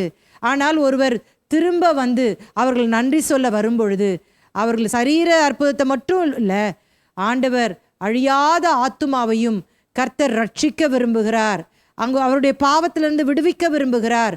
அதை தான் இந்த மனிதன் பெற்றுக்கொண்டான். இப்படி சொல்லும் பொழுது எனக்கு ஒரு சம்பவம் ஞாபகம் வருகிறது. அது என்ன அப்படின்னு சொன்னா, மேத்யூ ஹென்றி என்று சொல்லப்படுகிற ஒரு வேதாகம விளக்க உரையாளர் ஒருத்தர் இருக்கார். அவர் நிறைய காரியங்களை வேதத்தின் அடிப்படையிலே விளக்கங்களை கொடுத்திருக்கிறார். அவர் தன்னுடைய வாழ்க்கையை குறித்து எழுதும் பொழுது அவர் சொல்லுகிறார், ஒரு நாள் அவர் போய்கொண்டிருக்கும் பொழுது ஒரு திருடன் வந்து அவருடைய மணி பர்ஸை வந்து திருடிட்டு போயிடுறான். உடனே அன்னைக்கு நைட்டு வந்து அவருக்கு ரொம்ப துக்கமாக இருந்தாலும் அவர் ஒவ்வொரு நாளும் டைரி எழுதுகிற பழக்கம் அவருக்கு இருந்துச்சு. அதனால அவர் என்ன எழுதியிருந்தாராம், ஆண்டவரே, நீர் இதுவரைக்கும் என்னுடைய வாழ்நாளில் ஒருவரும் என்னுடைய பர்ஸை திருடாத படிக்கு காத்து கொண்டீரே என்று நன்றி சொல்லுகிறேன் அப்படின்னு சொல்லி எழுதியிருந்தாராம். அடுத்ததாக, இந்த பர்ஸை மட்டும் தான் திருடிட்டு போனாங்க, என் உயிரை அவங்க எடுக்கல, அதற்காக உமக்கு நான் நன்றி செலுத்துகிறேன் அப்படின்னு சொல்லி சொன்னாராம். மூன்றாவதாக, ஆண்டவரே, இந்த பர்ஸில் உள்ள பணத்தை மட்டும் தான் திருடிட்டு போனாங்க, இன்னும் மிரட்டி என்கிட்ட இருக்கிற எல்லாத்தையும் அவங்க திருடிட்டு போகாததற்காக உமக்கு நன்றி செலுத்துகிறேன்னு சொன்னாராம். நான்காவதாக, ஆண்டவரே, இந்த திருட்டு வேலையை நான் செய்யாமல் என்னை காத்து கொண்டீரே, நான் திருடனா வாழலையே, அதற்காக உமக்கு நான் நன்றி செலுத்துகிறேன்னு சொன்னாராம். அப்போ நன்றி சொல்லுவதற்கு நமக்கு எத்தனையோ காரணங்கள் இருக்கிறது. ஆனால் அநேக வேளையில் சின்ன சின்ன விஷயங்கள் நம்முடைய வாழ்க்கையில் தாமதமாகும் பொழுது நம்ம வாழ்க்கையை குறித்து கசந்து கொள்ளுகிறோம். ஆண்டவர்கிட்ட நன்றி சொல்ல பழகி கொள்ளுங்கள். இந்த சமாரியனை போல நம்ம நன்றி சொல்லும் பொழுது நம்ம ஆத்துமாவிலும் விடுதலை பெற்றவர்களாக வாழுகிறோம். இன்னொரு காரியத்தை கூட நான் சொல்ல விரும்புகிறேன். ஒரு நாள் ஒரு கையில்லாதவன் ரொம்ப எப்போ பார்த்தாலும் ஆண்டவரை திட்டிக்கிட்டே இருப்பானா. என்ன ஆண்டவரே, எனக்கு இப்படி ஒரு கை இல்லாமல் படைச்சிட்டிங்களே, எதுக்கு தான் என்னை படைச்சிங்களோ தெரியல, நான் என்ன பண்ணுவேன், என் வாழ்நாளில் எப்படி வாழ்வேன் இப்படின்னு முறுமுறுத்துக்கிட்டே இருந்தானா. ஒரு நாள் அவன் அந்த ரோடு வழியாக நடந்து போயிட்டு இருந்தானா. அப்போது 2 கால் முடமானவனை பார்த்தானாம். அதை பார்த்த உடனே ஆண்டவர் அவனோடு கூட பேச ஆரம்பிச்சாராம். உனக்கு ஒரு கை தான் இல்லை, ஆனால் இவனுக்கு 2 கால் இல்லையே அப்படின்னு சொன்னாராம். உடனே ரொம்ப தப்பு பண்ணிட்டேன் ஆண்டவரே, எனக்கு ஒரு கை இல்லாததற்காக நான் இனிமேல் முறுமுறுக்க மாட்டேன், ஆண்டவரே உமக்கு நான் நன்றி செலுத்துகிறேன், எனக்கு 2 கால் கொடுத்தீரே என்று சொல்லி சொன்னானா. அந்த 2 கால் இல்லாதவன் அவன் அநேக வேளையில் ஏன் தான் எனக்கு இப்படி 2 காலும் இல்லையோ அப்படின்னு யோசித்த நாட்கள் உண்டு. அப்போ ஆண்டவர் அவன் காமிச்சாராம், அங்கே பாரு ஒரு குருடன் இருக்கிறான் அப்படின்னு சொல்லிட்டு. அப்போ அந்த 2 கால் இல்லாதவன் மன்னிப்பு கேட்டானா, ஆண்டவரே, நான் இவ்வளோ நாள் 2 காலும் இல்லையேன்னு முறுமுறுத்திருக்கிறேன், ஆனால் எனக்கு 2 கண்ணு கொடுத்துருக்கிறீரே அப்படின்னு சொல்லிட்டு அவன் ஆண்டவருக்கு நன்றி செலுத்தினான் என்று சொல்லி அந்த காரியத்தை நான் படித்தேன். அப்போ நம்முடைய வாழ்க்கையில் எத்தனையோ ஆண்டவர் நன்மைகளை செய்திருக்கிறது உண்மைதான். ஆனால் எப்போவுமே பிசாசு எது செய்யலையோ அதை தான் காமிச்சிட்டே இருப்பான். ஆண்டவர் எத்தனையோ நம்முடைய வாழ்க்கையிலே நம்முடைய பலவீனங்களை மாற்றி நம்முடைய வியாதிகளிலிருந்து நம்மை சுகப்படுத்தி இருப்பார். ஆனால் இன்றைக்கி ஒரு சின்ன பலவீனம் வந்திருக்கும், இல்லைன்னா டாக்டர் ஏதோ ரிப்போர்ட் கொடுத்துருப்பாங்க, அதை வச்சு ஆண்டவரே என்னை கைவிட்டு விட்டீரோ, என்னை நான் அப்படியே மறித்து போயிடுவேனோ அப்படின்னு சொல்லி ஆண்டவரை குறித்து முறுமுறுக்காதீங்க. இந்த 2 மனிதர்களை பார்த்து நம்ம கற்றுக்கொள்ள வேண்டியது என்னன்னா, யாராவது ஜெபம் பண்ணியிருக்கீங்களா, ஆண்டவரே நீங்க செஞ்சதெல்லாம் போதும் ஆண்டவரே, எவ்வளோ செஞ்சிட்டீங்கப்பா, நான் இன்னும் உங்ககிட்ட ஒன்றும் எதிர்பார்க்கல ஆண்டவரே, உங்களுடைய பிள்ளையா மட்டும் நான் வாழ்றேன்ப்பா அப்படின்னு யாராவது போறீங்களா? அப்படின்னா நீங்க சரியான பாதையில போறீங்கன்னு அர்த்தம். ஆனா எப்பவுமே ஒன்று செஞ்ச பிறகு அடுத்தது, ஒன்று செஞ்ச பிறகு அடுத்தது போறது. நம்ம சொல்லி சொல்லி சொல்லி சொல்லி அவரை அருன்னு அறுத்து அவர் செய்ய தாமதிக்கும் பொழுது இன்னும் ரெக்கமெண்டேஷனுக்கு வேறு வேறு ஊழியக்காரங்கள்ட்ட ஓடுறது. லெட்டர் எழுதி போடுவாங்க, மெயில் எழுதி போடுவாங்க, இல்லைன்னா அவங்கள கூப்பிட்டு வந்து ஜோம் பண்ணுவாங்க. ஆண்டவரை வந்து கழுத்தை நெரிச்சு நீ இதை செஞ்சு தான் ஆகணும்னு. ஆண்டவர் நம்மளை பார்த்து துக்கப்படுறார். அந்த சமாரியனை போல நீ வந்து நன்றி உள்ளவளாயிரு. எவ்வளோ செஞ்சிருக்கிற உன் வாழ்க்கையில், இதற்கெல்லாம் நீ தகுதியற்றவள், தகுதியற்றவன், ஆனால் இன்னும் எனக்கு தா, இது கொடு, அது கொடு, ஐயோ ஆண்டவரே இது தரமாட்டிக்கிறீங்களே, அதை தரமாட்டீங்க, என்னை வெட்கப்படுத்திட்டீங்களே, இப்படியே புலம்பிகிட்டே இருக்கிறியே, இனிமேல் இப்படி ஜோம் பண்ணு, ஆண்டவரே நீர் எனக்காக ஜீவனை கொடுத்தீரே, அதை விட மேலானது நீர் என்ன செய்யணும்பா, என் ஆத்துமாவே ரட்சித்தீர், என் சரீரத்தை நீர் பாதுகாக்க மாட்டீரா, என் சரீரத்துக்கு வேண்டிய தேவைகளை சந்திக்க மாட்டீரா, என்னுடைய கடன் பிரச்சனையை மாற்ற மாட்டீரா, என் வியாதியை மாற்ற மாட்டீரா, அது உமக்கு லேசான காரியம் ஆண்டவரே அப்படின்னு சொல்லி யார் ஒருவர் நீங்கள் ஜெபிக்கிறீர்களோ கர்த்தர் இரட்டத்தனையான நன்மை உங்க வாழ்க்கையில தர அவர் ஆவலாய் இருக்கிறார். அடுத்த பகுதிக்கு போயிடலாமா? லூக்கா 17ஆம் அதிகாரம் 20 37 வரைக்கும் கடைசி கால சம்பவங்கள், எண்ட் டைம்ஸ். லூக்கா 17:20 தேவனுடைய ராஜ்யம் எப்பொழுது வரும் என்று பரிசேயர் அவரிடத்தில் கேட்டபொழுது அவர்களுக்கு அவர் பிரதியுத்தரமாக, தேவனுடைய ராஜ்யம் பிரத்யட்சமாய் வராது. ஸோ இப்போ யூதர்கள் அப்படின்னு சொல்லும் பொழுது இவங்க என்ன நினச்சிக்கிட்டு இருந்தாங்க அப்படின்னு சொன்னால், நாங்கள் யூதர்கள், நாங்கள் ஆபிரகாமின் பிள்ளைகள், ஆதலால் நாங்கள் ஏற்கனவே தேவனுடைய ராஜ்யத்தில் தான் இருக்கிறோம் அப்படின்னு சொல்லி நினைத்து கொண்டிருந்தார்கள். இப்போ இவங்க இந்த இடத்துல என்ன கேள்வியை கேட்குறாங்கன்னு ஃபர்ஸ்ட் நீங்கள் அண்டர்ஸ்டாண்ட் பண்ணிக்கணும். தேவனுடைய ராஜ்யம் எப்பொழுது வரும் என்று பரிசேயர் அவரிடத்தில் கேட்ட பொழுது அப்படின்னா, அவங்க அந்த பரலோக ராஜ்யத்தை அவங்க இங்கே கேட்கல. ரோமர்கள்ட்ட இருந்து எப்போ நீங்கள் காப்பாற்ற போறீங்க, அந்த தேவனுடைய ராஜ்யம் எப்போ ஸ்தாபிக்க போகிறது, அந்த தாவீதின் குமாரன் எப்பொழுது எங்களை ஆட்சி செய்ய வரப்போகிறார் அப்படின்ற குவெஸ்டின் தான் இங்கே கேட்குறாங்க. அப்போ ஆண்டவர் சொல்கிறாரு, தேவனுடைய ராஜ்யம் பிரத்யட்சமாய் வராது அப்படின்னு சொல்கிறார். அதாவது நீங்கள் நினைக்கிற மாதிரி இப்போ அது வராது, இப்போ உங்களுக்கு விடுதலை கிடைக்க போவதில்லை அப்படின்றத இங்கே சொல்கிறாரு. ஏன்னா நான் இப்போ வந்தது ஆவிக்குரிய ராஜ்யத்தை கட்டுவதற்காகவே அன்றி நீங்கள் நினைக்கிற மாதிரி இந்த ரோமன் கவர்மெண்ட்டை வீழ்த்துவதற்காக அல்ல அப்படின்றத சொல்றாரு. இப்போ இவங்க என்ன ஒரு இன்டென்ஷனோட கேட்குறாங்கன்னு நீங்கள் புரிஞ்சுக்கணும். மேசியாவே, நீர் மேசியா என்று சொல்லிக் கொள்ளுகிறீர், அற்புத அடையாளங்களை செய்கிறீர், எல்லாம் கரெக்டாக தான் செய்கிறீர், என்னதான் இப்போ நீங்கள் பண்ணணும்னு நினைக்கிறீங்க, சீக்கிரமா உங்கள் ராஜ்யத்தை கட்டுங்க, இந்த ரோம அரசாங்கத்தை வீழ்த்துங்க, இல்லாட்டி நீங்க மேசியா இல்லைனாது ஒத்துக்கோங்க. அதாவது இப்படி சொல்லலாம் பாருங்களேன், ஆங்கிலத்தில் ரொம்ப அழகா இருக்கு. Put up and produce the kingdom of Messiah or shut up and stop claiming that you are a Messiah. ஒன்று இந்த ரோமர்களை துரத்திட்டு உங்கள் ராஜ்யத்தை ஸ்தாபிங்க, இல்லாட்டா நீங்கள் மேசியா அப்படின்னு சொல்லாமல் வாயை மூடிக்கிட்டு உங்கள் வேலையை பார்த்துட்டு போங்க அப்படின்றதான் இவங்களுடைய ஆத்திரமான கேள்வி இது. இப்போ இயேசு தொடர்ச்சியாக என்ன சொல்கிறாரு? லூக்கா 17:21 இதோ இங்கே என்றும் அதோ அங்கே என்றும் சொல்லப்படுகிறதற்கும் ஏதுவிராது, இதோ தேவனுடைய ராஜ்யம் உங்களுக்குள் இருக்கிறதே என்றார். அவர் என்ன சொல்ல வர்றாருன்னா, அங்கே தேவனுடைய ராஜ்யம் இருக்குது, இங்கே தேவனுடைய ராஜ்யம் இருக்குது அப்படின்னு சொல்லிட்டு சொல்ல வேண்டிய அவசியம் இல்லை. ஏன்னா எல்லாருமே பார்க்கக்கூடிய விதத்தில் தான் அது வரப்போகிறது. ஆனால் இப்பொழுது ஆரம்ப கட்டமாக அது உங்களுக்குள் இருக்கிறது. அப்படின்னா என்ன அர்த்தம்? உங்களுக்கு முன்பாக அந்த ராஜா நின்று கொண்டிருக்கிறார். நீங்கள் இப்பொழுது உங்கள் கண்களால் காணப்படாத ராஜ்யத்திற்குள் இருக்கிறீர்கள், அந்த ஆவிக்குரிய ராஜ்யத்திலே நீங்கள் இருக்கிறீர்கள். கொஞ்ச நாள் வரும், அந்த காணாத ராஜ்யத்துக்குள் இருக்கிற உங்களை அந்த காண்கிற ராஜ்யத்திற்குள்ளே நான் அழைத்து செல்ல போகிறேன் என்று சொல்லிதான் இந்த பகுதியிலே ஆண்டவர் விளக்குவார். அப்ப இப்ப அதற்கு ஆரம்பமாக சொல்றாரு, தேவனுடைய ராஜ்யம் உங்களுக்குள் வந்துவிட்டது, இருக்கிறதே என்று சொல்லுகிறார். தொடர்ந்து வாசிக்கலாம். லூக்கா 17ஆம் அதிகாரம் 22, 23 பின்பு அவர் சீஷர்களை நோக்கி, மனுஷகுமாரனுடைய நாட்கள் ஒன்றை காண வேண்டும் என்று நீங்கள் ஆசைப்படும் காலம் வரும், ஆனாலும் அதை காண மாட்டீர்கள். இதோ இங்கே என்றும் அதோ அங்கே என்றும் சிலர் உங்களிடத்தில் சொல்லுவார்கள், நீங்களோ போகாமலும் பின்தொடராமலும் இருங்கள். இப்போ ஆண்டவர் இந்த கடைசி காலத்தின் அவருடைய பகிரங்கமான வருகையின் அடையாளங்களை இங்கே சீஷர்களுக்கு விவரிக்கிறார். அப்படி சொல்லும் பொழுது முதலாவதாக அவர் என்ன சொல்லுகிறார்? அவருடைய வருகை இப்பொழுது இருக்காதா என்ற ஆசை உங்களுக்குள்ள வரும், அதுதான் உங்களுக்கு காணப்படக்கூடிய முதல் அடையாளம் அப்படின்றத சொல்றார். அப்ப வருகையின் அடையாளங்கள் என்ன அப்படின்னு சொன்னா, முதலாவது என்ன சொல்லலாம்? மனுஷகுமாரன் வருகையை காண வேண்டும் என்ற ஆசை. அப்படி சொல்லும் போது அங்க இருக்கிறார் அவரு, இங்க இருக்கிறாரு அப்படின்னு கிடையாது. அவர் இந்த முழு பூமியையுமே அவர் ஆட்சி செய்ய போகிறார். ஆகவே அதை நம்பாதீங்க, அங்க இருக்காரு இங்க இருக்காரு அதை ஃபாலோ பண்ணிட்டு போயிடாதீங்க அப்படின்னு சொல்றார். இப்போ இந்த வருகை அப்படின்னு சொல்லும் பொழுது இதை குறித்து ஏராளமாக நம்முடைய பாடத்துல படிச்சிருக்கிறோம். அதனால நான் இப்போ அதுக்குள்ள நான் போறதில்ல. ஆனாலும் சில விஷயங்களை நான் ஞாபகப்படுத்தியே ஆக வேண்டும். மத்தேயு சுவிசேஷத்துல கடைசி கால போதனைகள் அப்படின்னு சொல்லிட்டு நிறைய பாடங்களை நம்ம படித்திருக்கிறோம். அதுல என்ன படித்திருக்கிறோம், அந்த சாராம்சத்தை மாத்திரம் உங்களுக்கு நான் சொல்றேன். இயேசுவின் வருகை அப்படின்னு சொல்லும் பொழுது 2 டைமென்ஷன்ல அது நடக்க போகுது. ஒன்று எப்படின்னா, இயேசுவினுடைய ரகசிய வருகை, ராப்சர். இன்னொன்று இயேசுவினுடைய பகிரங்க வருகை அல்லது இரண்டாம் வருகை. ஏன் அதற்கு ரகசிய வருகை என்று சொல்லப்படுகிறது? ஏன் இதற்கு இரண்டாம் வருகை என்று சொல்லப்படுகிறது? நம்ம படிச்சிருக்கிறோம்.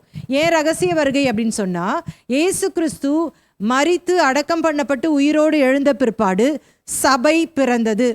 சபை பிறந்த பிற்பாடு இன்றைக்கு பரிசுத்த ஆவியானவர் அந்த அப்போஸ்தலர் 2ஆம் அதிகாரத்திலே ஊற்றப்பட்ட பிற்பாடு இன்றைக்கு பரிசுத்த ஆவியானவர் இந்த சபையை ஆயத்தப்படுத்தி கொண்டிருக்கிறார். இந்த சபைதான் கிறிஸ்துவாகிய மணவாளனுக்கு மணவாட்டியாக செயல்பட்டு கொண்டிருக்கிறது.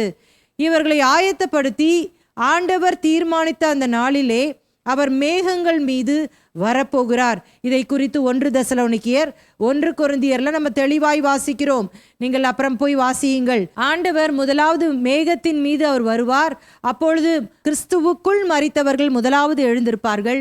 பின்பு உயிரோடு இருக்கிற நாமும் அவரோடு கூட சேர்த்து கொள்ளப்படுவோம் சொன்னார்ல, அதுதான் அந்த ரகசிய வருகை. அப்ப அவர் பூமிக்கு வரப்போறது இல்ல, மேகங்கள் மீது தானே வராரு, அதனால அது ரகசிய வருகை. ஆனா பகிரங்க வருகை அப்படின்னு சொன்னா, இந்த ரகசிய வருகையிலிருந்து 7 வருடங்கள் கழித்து இந்த பகிரங்க வருகை வரப்போகிறது. இந்த ரகசிய வருகை சபையை எடுத்துக்கொள்ள வரப்போகிறார். ஆனால் பகிரங்க வருகை அல்லது இரண்டாம் வருகைன்னு சொல்லும் பொழுது இஸ்ரவேல் ஜனங்களுக்காக வரப்போகிறார். அப்படி வரும்பொழுது எல்லாரும் பார்க்கத்தக்கதாக அவர் வரப்போகிறார். அந்த ஒலிவ மலையிலே அவருடைய கால்கள் பதிக்கப்படும் என்று சொல்லி ஏராளமான காரியங்கள் நம்ம ஏற்கனவே படிச்சுட்டோம். அதற்கு முன்பாக நடைபெற போகிற அந்த அடையாளங்களை குறித்து இந்த யூதர்களுக்கு அவர் கற்றுக் கொடுக்கிறத பார்க்கலாம். அடுத்தது என்ன சொல்றாரு, என்ன அடையாளத்தை பத்தி சொல்றாரு? லூக்கா 17:24 மின்னல் வானத்தின் ஒரு திசையில் தோன்றி மறு திசை வரைக்கும் பிரகாசிக்கிறது போல மனுஷகுமாரனும் தம்முடைய நாளிலே தோன்றுவார். இது என்ன அர்த்தம் அப்படின்னு சொல்லி உங்களுக்கு சொல்லட்டுமா? மின்னல் பார்த்துருக்குறீங்களா? மின்னல் எல்லாரும் பார்க்க முடியுமா? பார்க்க முடியும். அது டக்குன்னு ஃப்ளாஷ் ஆகி அப்படியே போகும், பார்க்கக்கூடிய ஒன்று. அப்போ என்ன அர்த்தம் அப்படின்னா, இயேசுவினுடைய அந்த பகிரங்க வருகை அது எப்படி இருக்கும்னா, எல்லாரும் பார்க்கக்கூடிய விதத்திலே அது நடக்க போகிறது. ஒளிச்சுலாம் நடக்காது அப்படின்றத ஆண்டவர் சொல்றார். அப்போ 2வது அடையாளம் என்ன? அவருடைய வருகை அனைவரும் காண்கிற விதத்தில் இருக்கும். புரியுதா? 3வதாக லூக்கா 17:35 அதற்கு முன்பு அவர் அநேகம் பாடுபட்டு இந்த சந்ததியினால் ஆகாதவன் என்று தள்ளப்பட வேண்டியதாக இருக்கிறது. அதான் என்ன சொல்லிட்டாரு? இப்போ வராது அப்படின்னு சொல்லிட்டார்ல. எப்போ வரும் அப்படின்னா அதை தான் இங்கே சொல்லியிருக்கிறார். எப்போ தேவனுடைய ராஜ்யம் வரும் அதற்கென்று சொல்லி ஒரு கணக்கு வைத்திருக்கிறார். இப்போ இயேசு கிறிஸ்து போய் 2000 வருடங்கள் முடிந்து கொண்டு இருக்கிறது. 2000 வருடங்கள் முடிஞ்சிச்சு அப்படின்னு சொன்னால் அவருடைய கணக்கின்படி இந்த கிருபையின் காலம் முடிஞ்சிருச்சு அப்படின்னா அவருடைய வருகை என்னைக்கு வேணாலும் இருக்கும். அப்போ அந்த கொஸ்டினை கேட்டு இவர் பதில் சொல்லும் பொழுது தேவனுடைய ராஜ்யம் துவங்கிறதுக்கு ஒரு சீடு தான் போடப்பட்டது. ஏன்னா ராஜா முன்னாடி நின்று பேசிட்டு இருக்காரு. அவர் மரிக்கலை, அடக்கம் பண்ணப்படலை, உயிரோடு எழும்பல, சபையெல்லாம் பிறக்கலை. அப்போ அவர் சொல்கிறாரு, சில விஷயங்கள் நடைபெற வேண்டி இருக்கிறது.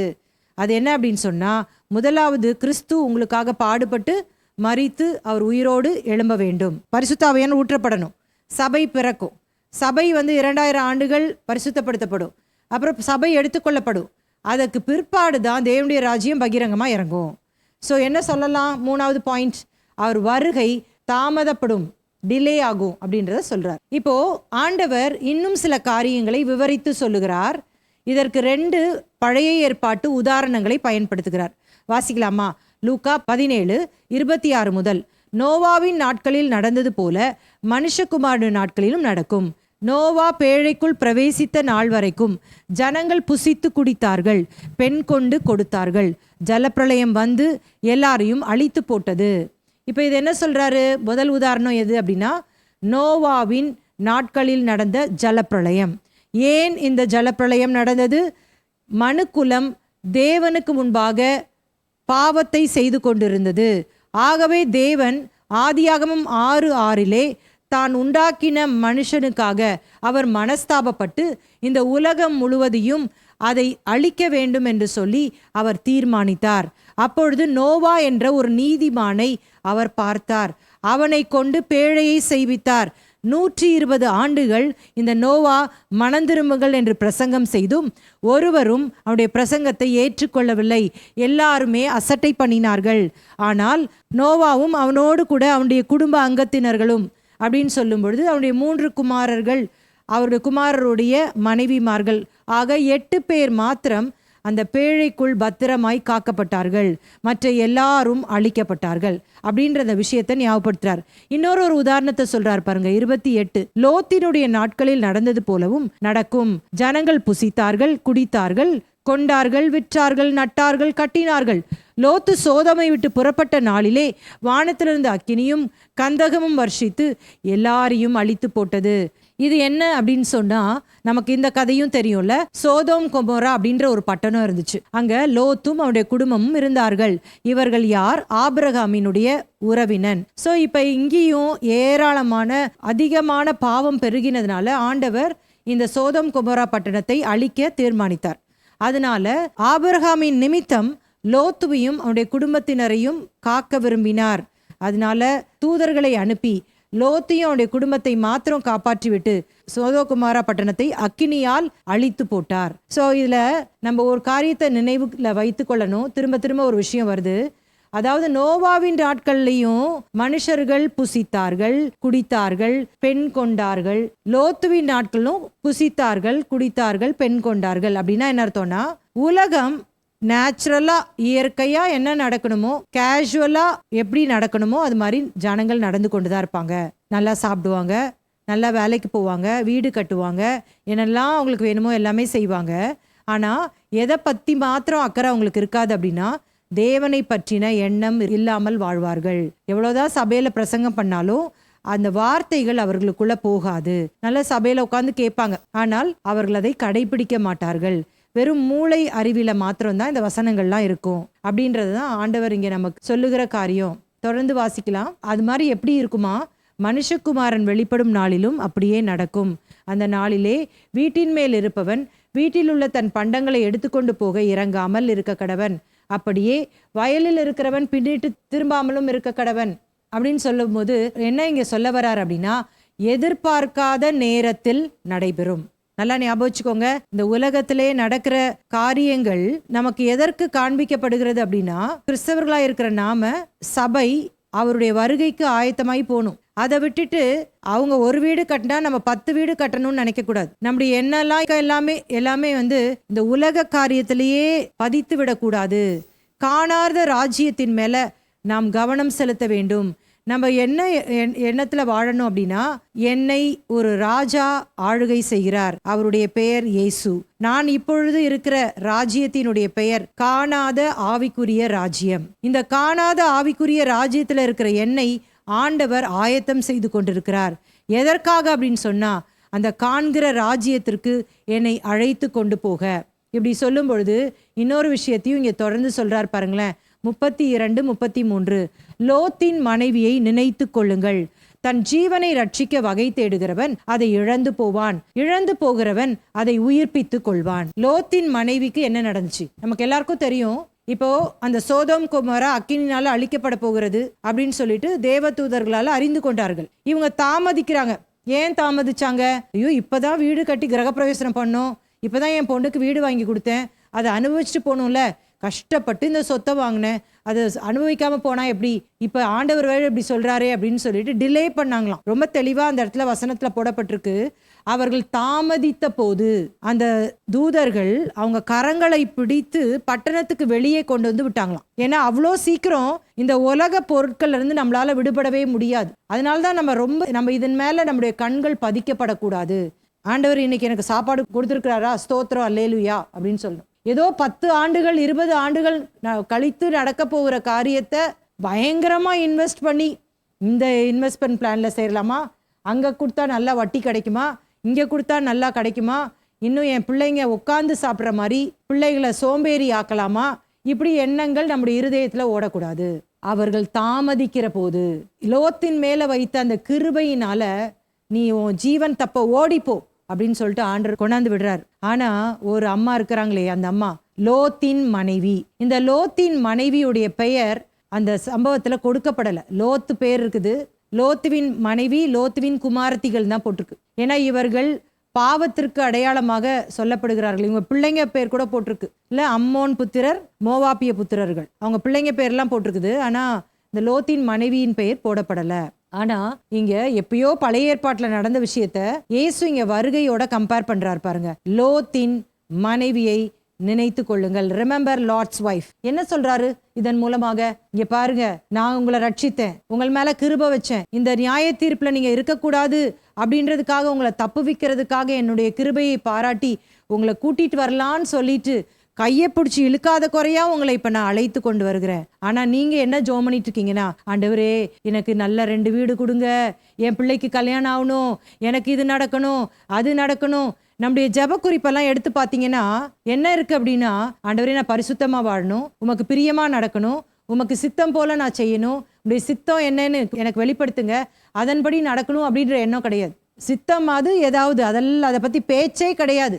எனக்கு நீங்க இதை செய்யணும், அவ்வளவுதான். என்ன இதற்கு ஆண்டவர் சொல்றாரு அப்படின்னா, லோத்தின் மனைவியை நினைத்து கொள்ளுங்கள். அவ ரட்சிப்பை பெறுவதற்கு பக்கத்துல வந்துட்டு அதை இழந்துட்டான். நான் நினைக்கிறேன் அவங்க அப்பா கூட அந்த 2 பிள்ளைங்களும் ஓடி இருப்பாங்க. இந்த அம்மா என்னதான் நடக்குது நம்ம வீட்டுக்கு அப்படின்னு சொல்லிட்டு திரும்பி பார்த்திருப்பாங்க. அந்த ஃபிராக்ஷன் ஆஃப் செகண்ட்ல அவர்கள் உப்பு தூணாய் மாறினார்கள்.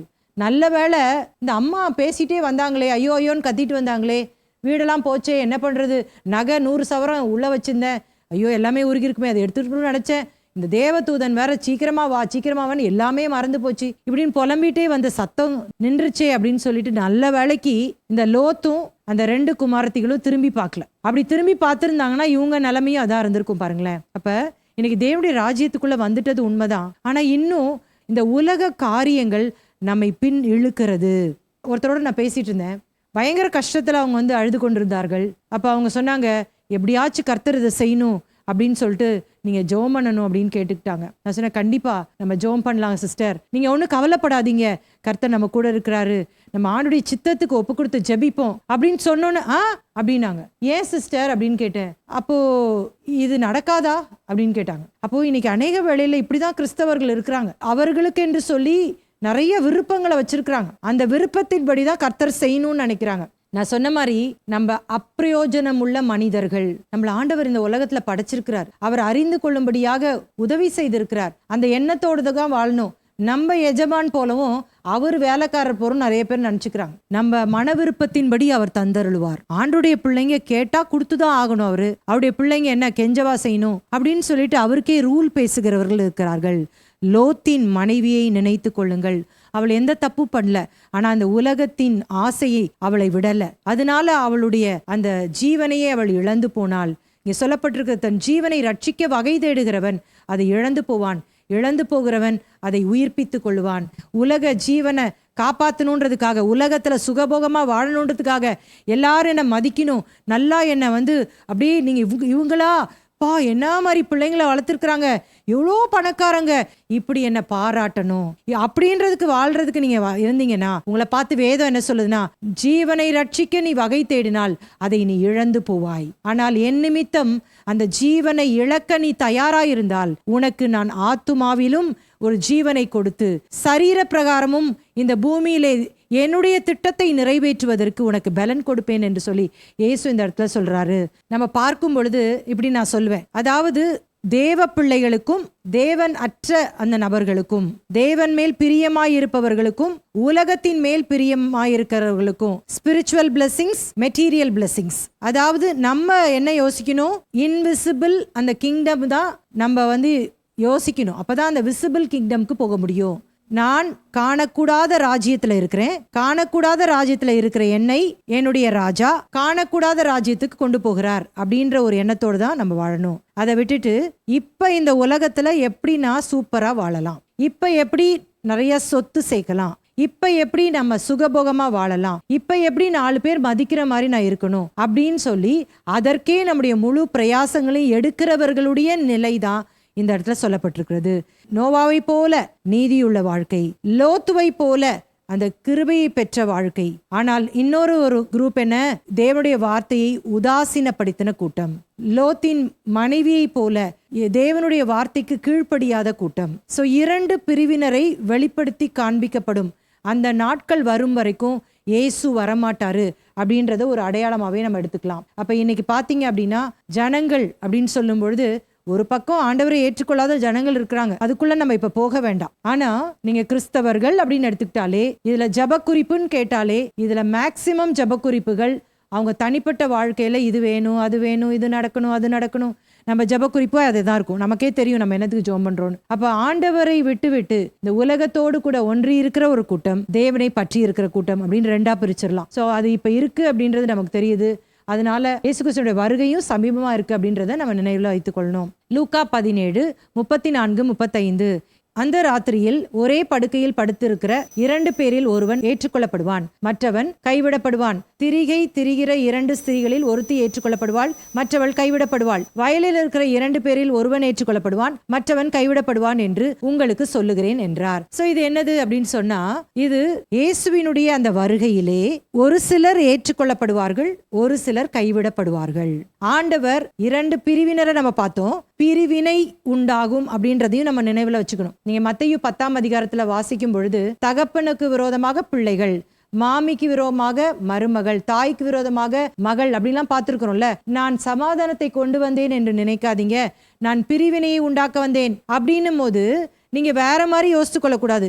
இந்த இயேசுவை ஏற்றுக்கொண்டா பிரிச்சுருவாரோ, அப்படி கிடையாது. நீங்க உங்க வீட்டிலேயே நீங்க பாத்தீங்க அப்படின்னா, ஒருவேளை ரட்சிக்கப்பட்டவங்க ரட்சிக்கப்படாதவங்க உங்க வீட்டுல இருக்கிறாங்கன்னு வச்சுக்கோங்களேன். ஒரு கணவனா நீங்க கேட்டுட்டு இருக்கீங்க, மனைவியா கேட்டுட்டு இருக்கீங்க, எல்லாம் ரட்சிக்க தான் பட்டிருக்கிறீங்க. ஆனா ஒருத்தர் தேவ சித்தம் செய்யணும்னு துடிக்கிறீங்க, இன்னொன்னு சுய விருப்பத்தை நிறைவேற்ற துடிக்கிறீங்க. அப்படி இருக்கும்போது உங்க வீட்டுல தான் மிக அதிகமாக சண்டை வரும். நான் சொல்றதை நீங்க ஏற்றுக்கொள்வீங்க நிச்சயமா. ஏன்னா தேவ சித்தம் செய்கிறவர்களுக்கு என்னெல்லாம் வேற மாதிரி இருக்கும். எப்படியாவது ஆண்டவரை பார்க்கணும், அப்படி சித்தத்தை நிறைவேற்றணும் அப்படின்னு இருக்கணும். இந்த தேவ சித்தத்தை நிறைவேற்றாத நபருக்கு, இல்லைன்னா ரட்சிக்கப்படாதவர்களுக்கு இந்த உலகத்துல நல்லா இருக்கணும், நம்ம காரியம் நடக்கணும், இப்படிதான் அவங்க மைண்ட் ஃபுல்லா ஓடிட்டு இருக்கும். அப்ப இவங்க 2 பேருக்கும் செட்டே ஆகாதுன்னு வச்சுக்கோங்களேன். அப்போ ஒரு கணவன் மனைவின்னு எடுத்துட்டு இருக்கும் போது இப்ப ஆண்டவர் சொல்றாரு, 2 பேர் தூங்கிட்டு இருந்தாங்கன்னா ஒருத்தர் தான் எடுத்துக்கொள்ளப்படுவாங்க, ஒருத்தர் கைவிடப்படுவாங்க.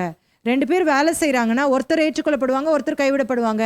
அப்படின்னும் போது நீங்க இப்படி யோசித்துக்க கூடாது. அப்ப கணவன் ரட்சிக்கப்படுவாரு, மனைவி ரட்சிக்கப்பட மாட்டாங்க, இல்லைன்னா கண்டிப்பாவே ரட்சிக்கப்பட்ட குடும்பமா இருந்தா கூட இப்படிதான் ஆண்டவர் எடுப்பார் போல, கணவனை தான் எடுத்துப்பார் போல, இல்லைன்னா மனைவி தான். அப்படி கிடையாது. ஆண்டவர் என்ன சொல்ல வர்றாருன்னா, இந்த 2 கேட்டகரியா நான் லாஸ்ட் டேஸ்ல பிரிக்க போறேன். ஒருத்தர் எடுத்துக்கொள்ளப்படுவாங்க, நித்திய மகிமைக்காக அழைக்கப்படுகிறார்கள், இன்னொருவர் நித்திய நியாய தீர்ப்பு அடைவார்கள் அப்படின்றத சொல்றார். இங்க பாத்தீங்கன்னா ஒன்னு ராத்திரின்னு போட்டிருக்கு, ஒன்னு வயல்னு போட்டிருக்கு. அப்ப இயேசு ராத்திரி வருவாரா, இல்ல பகல்ல தான் வருவாரா, என்னன்னு புரியலையே அப்படின்னு சொல்லி நீங்க நினைக்கலாம். ஒரு பகுதியில உலகத்துல ராத்திரி, இன்னொரு பகுதியில உலகத்துல பகல். இயேசுடைய வருகை அட் அ டைம் இருக்கும். அப்போ ஆயத்தமா இருக்கிற அனைவரையுமே, அவங்க தூங்கிட்டு இருந்தாலும் சரி, அவங்க வேலை செஞ்சுட்டு இருந்தாலும் சரி, ஆண்டவர் நிச்சயமா எடுத்துக்கொள்வார். நான் நினைக்கிறேன் ஸ்காட்லாண்ட் ஏர்லைன்ஸ் தான் நான் நினைக்கிறேன். அதுல பாத்தீங்கன்னா ஒரு காரியத்தை நான் வாசித்தேன்.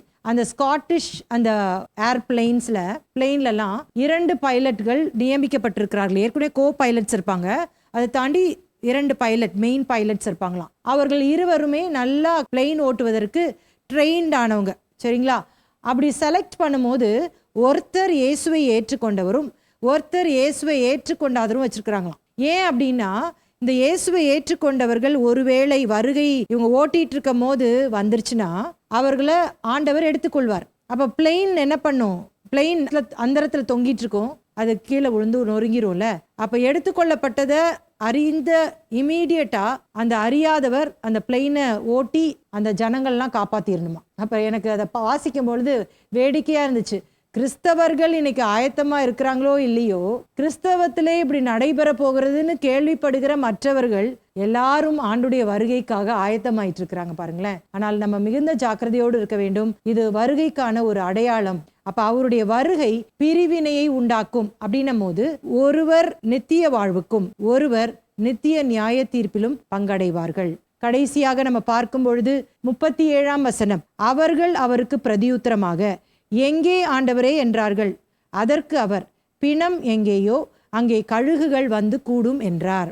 இவ்வளோ கஷ்டப்பட்டு ஆண்டவர் வருகைனா என்ன, வருகையின் அடையாளங்கள் என்ன, தேவனுடைய ராஜ்யம் என்னன்னு எல்லாத்தையும் சொல்லி கொடுத்துட்டு இருக்கிறார். இப்போ கேட்குறாங்க, அப்ப இந்த வருகை எங்க நடக்கும்? அவர் சொல்லிட்டாரு, இந்த வருகைன்றது குளோபலா உலகமெங்கிலும் நடக்க போகுது. அது ரகசியமாலாம் நடக்க போறது இல்ல, பிரத்யட்சமாய் நடைபெற போகிறது. எல்லாரும் பார்க்கக்கூடிய விதத்துல நடக்கும், தாமதமானாலும் நிச்சயமா நடக்கும், இப்படிலாம் சொல்றாரு. ஆனா இவர்கள் கேட்குறாங்க எங்க நடக்கும்னு. எவ்வளோ சொன்னாலும் செவிடங்காதுல ஊதுன சங்கு மாதிரி கேட்கறத பார்க்கலாம். அப்ப ஆண்டவர் என்ன பதில் சொல்றாரு, பிணம் எங்கேயோ அங்கே கழுகுகள் வந்து கூடும். இது ஒருவேளை உங்களுக்கும் எனக்கும் ஏன் இதுக்கு சம்பந்தப்படாம சொல்றாரு அப்படின்னு நீங்க யோசிப்பீங்க, வேத பண்டிதர்கள் இதை குறித்து நிறைய விளக்கங்கள் கொடுத்திருக்கிறார்கள். ஆனா நான் ரொம்ப ஈஸியா உங்களுக்கு விளங்கும்படியாக சொல்ல போறேன். பிணம் அப்படின்னா என்னது? டெட் பாடியில உயிரற்ற சடலங்கள் அப்படின்னு சொல்லிடலாம். வல்ச்சர் அப்படின்ற வேர்டு தான் இங்க போட்டிருக்கு. ஒருவேளை ஈகிள் அப்படின்னு நம்மளுக்கு டிரான்ஸ்லேஷன் கொடுத்திருந்தாலும் இங்க வல்ச்சர் அப்படின்னா, இந்த வல்ச்சருக்கு தமிழ்ல என்ன அப்படின்னா பிணம் தின்னும் கழுகுகள். கழுகு அப்படின்னு சொல்லும் பொழுது அதுல நிறைய கைண்ட்ஸ் இருக்குல்ல. எல்லா கழுகும்லாம் பிணம் தின்னாது, உயிரோடு இருக்கிறதா சாப்பிடும். ஆனா பிணம் தின்னும் கழுகுன்னு இருக்கு. அப்ப இந்த இடத்துல பயன்படுத்தப்பட்டிருக்கிற இந்த கழுகு அப்படின்னு சொல்லும்போது வல்ச்சர், பிணம் தின்னுகிற கழுகு. ஸோ இப்போ இந்த பிணம்னா என்னது, கழுகுனா என்ன அப்படின்றத நான் விவரிக்க போறேன் பாருங்களேன். தொடர்ந்து நம்ம இந்த கான்டெக்ஸ்டை மறக்க வேண்டாம், அதை ஞாபகம் வச்சுக்கோங்க. இப்போ ஆண்டவர் அவருடைய வருகை குறித்தும் அவருடைய நியாய தீர்ப்பை குறித்தும் மாற்றி மாற்றி சொல்லி கொடுத்துட்டு இருக்காரு. சரியா? இப்போ ஆண்டவர் என்ன சொல்றாரு, ஒரு கூட்ட ஜனங்கள் தான் என்னை ஏற்றுக்கொள்வார்கள், ஒரு கூட்ட ஜனங்கள் கைவிடப்பட போகிறார்கள். அப்ப அந்த கைவிடப்பட்ட அந்த ஜனங்கள் என்னுடைய நியாய தீர்ப்பில் பங்கடைவார்கள் அப்படின்னு சொல்றாரு. அப்ப பிணம் அப்படின்னா உயிரற்ற சடலம்னு சொன்னேன். அப்ப ஆவிக்குரிய ரீதியாக மரித்தவர்கள், ஆத்துமாவிலே ரட்சிப்படையாதவர்கள் இந்த பூமியிலே இருப்பார்கள்.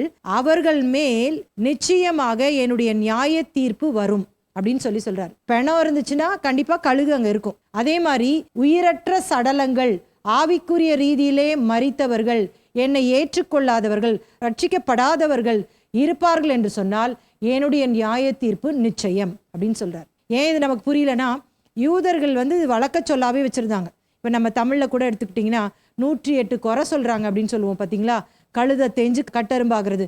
ஆனால் அதோடைய அர்த்தம் வேறல்ல. அதே மாதிரி பிணம் எங்கேயோ அங்க கழுகுகள் கூடும்னா இதான் அதோடைய அர்த்தம். ஆவி இல்லாத, இயேசுவை ஏற்றுக்கொள்ளாத ஜனங்கள் இந்த பூமியில இருக்கும் பொழுது என்னுடைய நியாய தீர்ப்பு சடுதியாக வந்துவிடும் அப்படின்னு சொல்லி நம்ம பார்க்கலாம். எங்க வீட்டுல கோழி குஞ்சுலாம் வளர்த்துருக்குறோம். அந்த டைம்ல கோழி குஞ்சு பொரிச்ச பிற்பாடு ரொம்ப கவனமா அந்த தாய்க்கோழி பார்த்துட்டே இருக்கும். ஆனா சில வேளையில அந்த கோழியை மிஞ்சியுமே பருந்து சுத்திக்கிட்டே இருக்கும். அந்த பருந்துடைய கண்கள் கீழே இருக்கிற அந்த குட்டி குஞ்சை பார்த்துட்டு இருக்கும். அப்ப நாங்க திடீர்னு பார்த்த உடனே வேகமா போய் அதை கூட போட்டு மூடிடுவோம். என்ன பண்ணிரும், இல்லைன்னா சில நேரங்கள்ல வேகமா அப்படி ஸ்லோவா பறந்துட்டே இருக்க மாதிரி தெரியும். ஆனா திடீர்னு அப்படி கப்புன்னு அப்படி வாயில பிடிச்சிட்டு அப்படி பறந்து போயிடும். அப்புறம் அது தாய்க்கோழி அப்படியே ஹெல்ப்லெஸ்ஸா அது கத்திட்டு இருக்கும். அப்ப என்ன சொல்ல வரேன் அப்படின்னா, the moment the church is taken up, சபை எடுத்துக்கொண்ட பிற்பாடு இந்த பூமியில யார் மட்டும்தான் இருப்பா? துன்மார்க்கர்கள் மட்டும்தான் இருப்பாங்க. நோவா பேழைக்குள் சென்ற பிற்பாடு வெளியே இருந்தவர்கள் துன்மார்க்கர்கள். லோத்து பட்டணத்தை விட்டு வெளியே அழைத்து விடப்பட்ட போது சோதோம் குமாரில் இருந்தவர்கள் துன்மார்க்கர்கள். அப்ப ஈஸியா அந்த முழு பட்டணத்தையும் தேவனால அழிக்க முடிஞ்சது போல சபை எடுத்துக்கொள்ளப்பட்ட பிற்பாடு இந்த துன்மார்க்கமான பிணம் நிறைந்த இந்த உலகத்தை என்னுடைய நியாய தீர்ப்பு சடுதியாய் தாக்கும் என்று சொல்லுகிறார். 2 வசனத்தை மாத்திரம் வாசித்து இதற்கு ஆதாரமாய் காட்டிட்டு நம்ம ஜெபிக்க போறோம். 1 எசேக்கியல் 39ஆம் அதிகாரம் 17ஆம் வசனம். மனுபுத்திரனே, கர்த்தராகிய ஆண்டவர் சொல்லுகிறது என்னவென்றால், நீ சகலவித பட்சிகளையும் வெளியில் இருக்கிற சகல மிருகங்களையும் நோக்கி, நீங்கள் ஏகமாய் கூடிக்கொண்டு இஸ்ரவேலின் மலைகளில் நான் உங்களுக்காக செய்யும் யாகமாகிய மகா யாகத்துக்கு சுற்றிலும் இருந்து சேர்ந்து மாம்சம் தின்று ரத்தம் குடியுங்கள். இது கடைசி நாட்களில் நடைபெற போகிற அந்த நியாய தீர்ப்பை குறிக்கிறது. சரியா? இன்னொரு வசனத்தை வாசிக்கலாமா?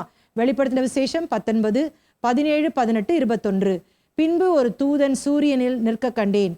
அவன் வானத்தின் மத்தியில் பறக்கிற சகல பறவைகளையும் பார்த்து, நீங்கள் ராஜாக்களின் மாம்சத்தையும் சேனை தலைவர்களின் மாம்சத்தையும் பலவான்களின் மாம்சத்தையும் குதிரைகளின் மாம்சத்தையும் அவைகளின் மேல் ஏறி இருக்கிறவர்களின் மாம்சத்தையும் சுயாதீனர், அடிமைகள், சிறியோர், பெரியோர் இவர்கள் எல்லாருடைய மாம்சத்தையும் பட்சிக்கும்படிக்கு மகாதேவன் கொடுக்கும் விருந்துக்கு கூடி வாருங்கள் என்று மிகுந்த சத்தத்தோட கூப்பிட்டான். 21 மட்டும் வாசித்தலாம். மற்றவர்கள் குதிரையின் மேல் ஏறினவருடைய வாயிலிருந்து புறப்படுகிற பட்டயத்தால் கொல்லப்பட்டார்கள். அவருடைய மாம்சத்தினால் பறவைகள் யாவும் திருப்தி அடைந்தன. நியாய தீர்ப்பு அப்படின்னு சொல்லும் பொழுது கடைசி நாட்கள்ல நியாய தீர்ப்பு அடைந்தவருடைய மாம்சம் பறவைகளுக்கு இரையாக கொடுக்கப்படுகிறது. அதான் இதோடைய அர்த்தம். அப்ப உங்களுக்கு புரிஞ்சா, பிணம் எங்கேயோ அங்கே கழுகுகள் கூடும் அப்படின்னா இதான் அதோடைய அர்த்தம். அப்ப இன்னைக்கு நம்ம 17ஆம் அதிகாரம் முழுமையா படிச்சிட்டோம். இதை தொடர்ந்து தியானிங்க. கர்த்தர் இந்த வார்த்தையின் மூலமாக நம்மோடு பேசுவாராக. கண்களை மூடி ஜெபிக்கலாமா?